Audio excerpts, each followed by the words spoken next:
D램과 HBM이라고 하는 것을 세계에서 가장 많이 생산한 나라이기도 하고 가장 안정적인 전력 공급망을 갖고 있다. 젠슨 황이라든가 미국의 다른 AI 투자자들이라든가 이런 데들이 이제 한국하고 파트너십도 맺자하고 한국이 데이터 센터의 입지로 떠오르고 있는 것이죠.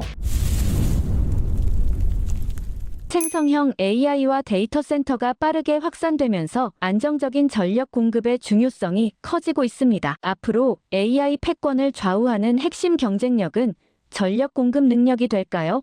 예, 전력이 매우 중요한 요소로 등장을 했습니다. AI를 발전시키는 데 있어서. 그래서 지금 보면 그 AI를 발전시키는데 AI를 그러니까 인간과 매우 비슷하게 또는 인간보다 더욱 똑똑하게 만드는 그 과정에서 필요한 큰 세 가지 요소가 있습니다. 첫 번째는 바로 반도체예요. 데이터 센터를 가동을 하려면 데이터 센터라고 하는 게 기본적으로는 컴퓨터의 조합들인 거죠. 네. 그 컴퓨터라고 하는 건 기본적으로 반도체로 구성이 되어 있는 것이고요. 그래서 반도체가 필요합니다. GPU, 또 HBM, CPU, 또 그 낸드 플래시 이런 것들이 수많은 반도체들이 필요한 거고 또 하나는 전기예요. 그 반도체가 가동이 되려면 그건 전부 전기로 작동을 하는 거죠. 그래서 전기가 많이 필요하다. 그 어느 정도로 많이 필요하냐? 예를 들어 미국을 가지고 시뮬레이션을 해놓은 결과들을 보면 기존의 미국의 소비자들 또 기존의 산업들이 쓰고 있는 그 전기 소모량, 전력량의 30 내지 40%는 더 필요하다라고 지금 추산이 되고 있는 거예요. 그런데 그게 뭐 한 100년 걸려서 그렇게 늘어난다면 그건 문제가 아닌데 이게 아주 짧은 기간에 늘어나야 되는 문제인 겁니다. 그러니까 지금 전력 부족이 매우 심각한 상황인 거예요. 그래서 예를 들어 지금 미국의 데이터 센터들이 굉장히 많이 들어가고 있는데 버지니아라든가 또는 조지아라든가 이런 데에 데이터 센터가 들어가잖아요. 그러면 그 데이터 센터가 소모하는 전력이 굉장히 많아요. 그런데 그 전력은 이미 기존의 수용가들, 기존의 소비자들이라든가 기존의 공장들이 그 전기를 쓰고 있는 거예요. 그런데 데이터 센터가 들어가서 그 기존에 쓰고 있는 전력의 상당 부분을 가져와요. 한 10%, 20%를 지금 가져와야 되는 거예요.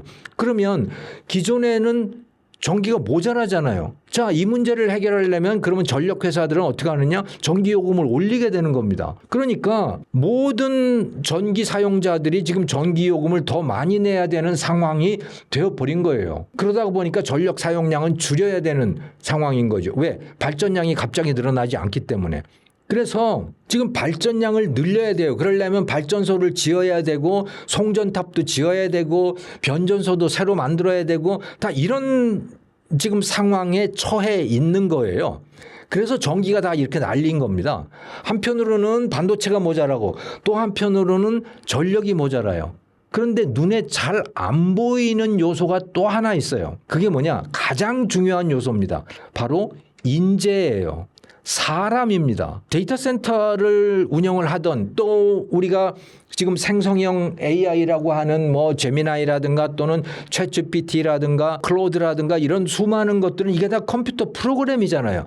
이 컴퓨터 프로그램은 누가 합니까? 그것은 결국 인간이 하거든요. 그 인간이 필요한 거예요. 네. 그래서 AI가 발전을 하려면 이 반도체, 전기 그리고 인간 이 필요하다. 똑똑한 인간, 그냥 아무 인간이 아니고 똑똑한 인간이 필요하다. 그것을 우리는 인재라고 하죠. 자, 근데 나라들마다의 상황을 놓고 보시면요. 미국은 이 셋 중에 뭐가 제일 많으냐? 뭐가 부족하냐? 미국은요. 이 셋 중에 제일 많은 거, 가장 많은 거, 그거 바로 인재예요. AI의 인재의 대부분은 미국에 있다고 보시면 되는 거예요. 한국에는 몇 사람 없어요. 한국에는 AI 인재가 있다고 하더라도 요즘에 최근에 조사해 놓은 거 보면 한 그 20대 이 IT 관련된 전문 인력 또는 30대 전문 인력들 한국 사람들 대상으로 조사해 놓은 거 보면요. 그 사람들조차 한 60%, 70% 이상은 미국으로 가고 싶어 해요. 그리고 미국도 적극적으로 그 사람들을 전 세계에서 불러들이고 있어요, 지금.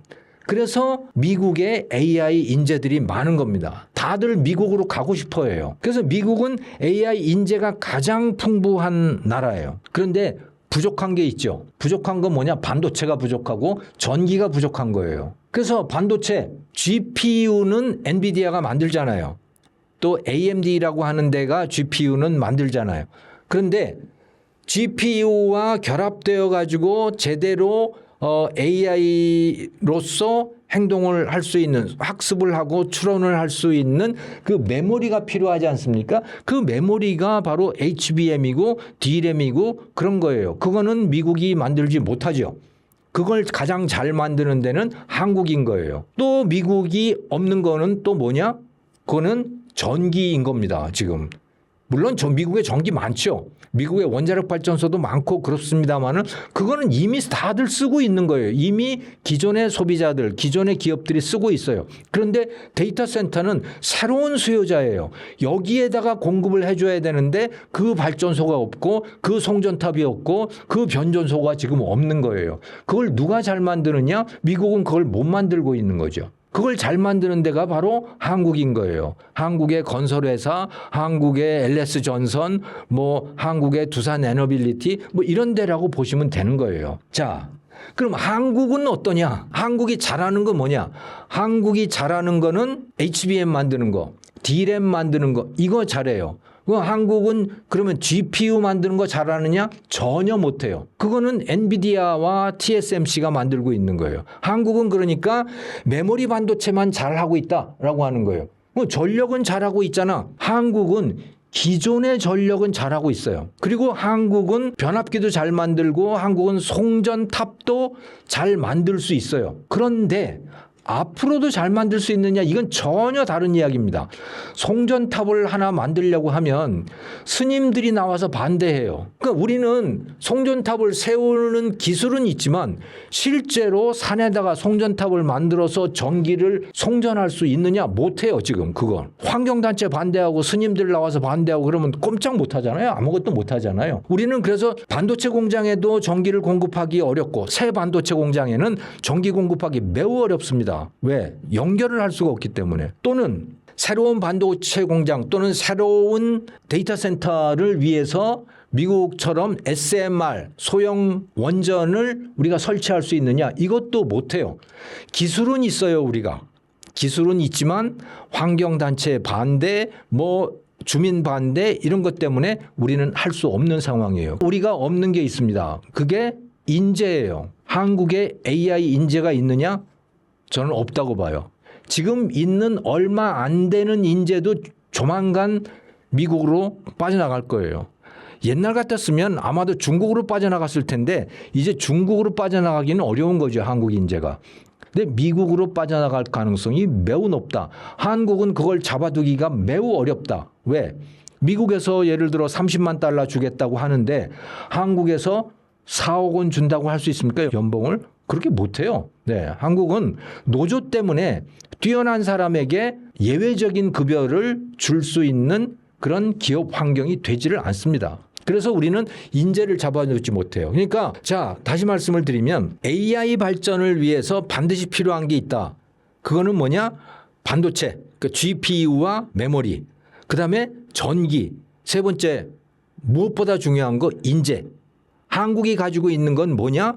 그거는 메모리 반도체 가지고 있다. GPU 없다. 다만 젠슨 황이 CEO로 있는 엔비디아가 한국한테 GPU를 꽤 많이 주겠다고 했다. 오케이. 거기까지는 오케이. 그래서 반도체는 해결할 수 있다, 우리가. 전기 해결할 수 있는가? 전기 해결 제가 생각할 때 못합니다. 예를 들어 호남에 반도체 공장 만든다. 거기 전기 연결될까요? 매우 어려울 거라고 봅니다. 특히 소형 원전 같은 거를 만들어서 전기를 자급자족하는 일, 이건 저는 불가능하다고 봐요. 그래서 한국은 전기 매우 어렵다. 인재 더욱더 어렵다. 이렇게 봅니다. 그러니까 한국이 할 수 있는 건 뭐냐? 메모리 반도체 만들어서 파는 것이고요. 기존의 공장들에서 미국에서 개발한 그 AI를 활용을 해서 기존의 공장을 돌리는 거. 예를 들어 현대자동차 공장을 돌린다. 삼성전자 공장을 돌린다. 포항제철 공장을 AI를 통해서 생산성을 높인다. 이런 거는 우리가 할 수 있다. 하지만 완전히 새로운 제미나이 같은 걸 만들어낸다 또는 뭐 오픈 AI, 챗 GPT 같은 걸 만들어낸다. 한국이 하기는 매우 어려운 일이다. 저는 이렇게 봅니다. 글로벌 AI 기업들이 한국을 데이터 센터 입지로 주목하는 이유는 무엇인가요? 구글이나 아마존 같은 이런 기업들이요. 데이터 센터를 만들기 위해서 중동에다가 투자를 많이 했었어요. 사우디아라비아라든가 UAE라든가 이런 데다가 이제 투자를 실제로 하기도 했고 투자 적격지로 거기를 보기도 했고 그랬던 이유가 뭐였냐면 미국 내에는 데이터 센터를 만들기가 매우 어렵거든요. 왜? 주민 반대가 거기도 심한 거예요. 왜냐? 자기 동네에 데이터 센터가 들어오면 일단 전기 요금이 올라간다는 거죠. 그래서 미국 정부가 데이터 센터들에게 또는 AI 투자하는 기업들에게 계속 압력을 가하고 있는 게 야, 전기는 네가 자급자족해. 너 옆에다가 소형 원전 SMR 같은 거 하나 갖다 놓고 네가 거기서 그 전기를 가지고 그 전기만 써라고 압박을 가하고 있지만 당장 그게 되는 건 아니거든요. 그러니까 데이터 센터가 들어오면 기존의 발전소에서 발전한 전기를 갖다가 쓸 수밖에 없는 거고 그러다가 보니까 수요가 높아져서 발전 원가가 높아지잖아요. 그러니까 기존의 수용가들, 기존의 전기를 쓰던 사람이 더 높은 요금을 낼 수밖에 없는 상황이 되는 거고 그러니까 그들이 화가 나는 거고 그래서 데이터 센터가 들어오는 거에 대해서 다들 반대를 하는 거예요. 그러니까 미국의 AI에 투자하는 기업들의 입장에서 보면 아, 미국에 투자하기 너무 어렵네. 그러면 어디에서 전기를 구하기가 제일 쉬운 거야? 하고 보니까 그게 중동인 거예요. 사막에다가 투자를 하면 뭐가 좋으냐? 일단 태양 전지, 태양 발전을 하기가 상당히 좋은 거죠. 왜? 사막이라고 하는 건 구름이 끼지를 않잖아요. 이 재생에너지가 제일 큰 문제가 뭐냐면 이 간헐성이라고 하는 게 제일 큰 문제입니다. 태양광 발전 같으면 구름이 끼면 발전이 안 된다. 밤엔 발전이 안 된다. 라고 하는 거잖아요. 또 풍력 발전 같으면 또 뭐가 문제예요? 바람이 안 불면 또 발전이 안 된다. 바람이 너무 심하게 불면 또 풍력 발전기가 이게 부러져 버린다. 이런 문제가 있는 거예요. 그래서 이 간헐성, 규칙적이지 않은 게 굉장히 큰 문제가 되는 것인데 중동 지역의 사막을 보면 특히 태양광 같은 경우에 이거는 구름이 끼는 법이 없잖아요. 그리고 쨍쨍 태양이 내려쬐지 않습니까? 그러니까 발전을 하기가 굉장히 쉬운 거예요. 태양광 발전을 하기가. 물론 거기도 밤에는 발전할 수가 없지만 태양이 없으니까. 낮에 동안은 발전하기가 굉장히 좋고 그렇게 하다가 보니까 발전 단가가 매우 낮고 그러니까 거기에다가 낮에 발전한 것을 저장해두기 위한 배터리를 갖다가 설치를 한다고 하더라도 배터리 비용을 충당하고도 남을 만큼 발전 단가가 낮은 거예요. 이 중동 지역이. 그래서 중동 지역에다가 데이터 센터를 두려고 하는 그런 움직임들이 굉장히 많았습니다. 자, 그런데 최근에 무슨 문제가 생겼습니까? 중동이 온통 전쟁터가 돼버렸잖아요. 그러니까 이제 이게 중동이 발전하기는 좋은데 전기를 구하기는 좋은데 이게 또 문제네? 이런 문제가 생겨버린 거예요. 그래서 다른 데를 찾아보게 된 거죠. 그러다가 보니까 그 후보지 중에 한국이라고 하는 나라도 이제 등장을 하게 된 거예요. 왜냐? 한국은 TSMC라고 하는 대만하고도 가깝잖아요. 대만하고 가까워서 좋은 이유는 TSMC가 GPU를 만들지 않습니까? 엔비디아가 GPU의 공급자이기는 하지만 그 엔비디아는 자기가 반도체를 설계를 하고요. 그 설계한 거를 TSMC에다가 맡겨서 제조를 해요. 그러니까 물건이 나오는 거는 대만에서 나오는 거예요. 그냥 한국 같으면 대만에서 나오는 GPU를 받아 쓰면 되니까 네. 그러니까 굉장히 지리적으로도 가깝잖아요. 그런 이점도 있는 거고 한국에서는 또 D램과 HBM이라고 하는 것을 세계에서 가장 많이 생산한 나라이기도 하고 그러니까 이 반도체를 구하는 게 쉽고 거기다가 대만에 설치하는 것과 비교를 해보면 한국은 대만보다는 훨씬 더 중국의 위협이라든가 이런 거에서 안전하고 그런 측면이 분명히 있어요. 게다가 한국의 전력 사정을 놓고 보면 세계에서 가장 안정된 전력 공급 체계를 가지고 있다고 보셔도 돼요. 그러니까 한국은 그렇게 이 정전이 되거나 뭐 그런 케이스가 별로 없잖아요. 그러니까 가장 안정적인 전력 공급망을 갖고 있다라고 하는 그런 이점도 있는 겁니다. 순간 정전율이라든가 이런 게 낮기 때문에. 그래서 한국이 좋은 이 데이터 센터의 입지로 이제 떠오르고 있는 것이죠. 그래서 젠슨 황이라든가 또는 뭐 미국의 다른 AI 투자자들이라든가 이런 데들이 이제 한국하고 이 파트너십도 맺자하고 이런 협상들이 본격적으로 오가고 있습니다만은 이미 말씀을 드렸듯이 한국이 그렇게 하려면 반드시 해결해야 될 부분이 있습니다. 그 부분은 뭐냐? 바로 전기 문제인 거죠. 기존에 지금 우리나라의 전력 사정이 좋고 한국 전력의 품질이 높다라고 하는 거는 이미 정착이 되어 있는 상황에서 그런 거고요. 지금 데이터 센터라고 하는 거는 거대한 새로운 전력 수요자가 새로 들어오는 거거든요. 그러면 이들에게 전력을 새로 만들어서 전기를 새로 생산을 해서 새로 공급을 해야 되는 거예요. 그렇게 하려면 어떻게 해야 되느냐? 그거는 발전소를 새로 만들든지 기존의 전기를 쓰고자 한다면 송전탑을 쭉 세워가지고 그래서 전기를 연결을 시키든지 그리고 저 호남 지방의 풍력이라든가 태양광 발전이라든가 이런 거를 쓰고자 한다면 그거 역시 마찬가지로 송전망을 만들어야 되는 거고 거기에 필요한 이 전기 저장 장치 같은 거를 만들어야 되고 다 이렇게 해야 되는 거거든요. 그거를 과연 할 수가 있느냐 우리가 할 수가 있느냐.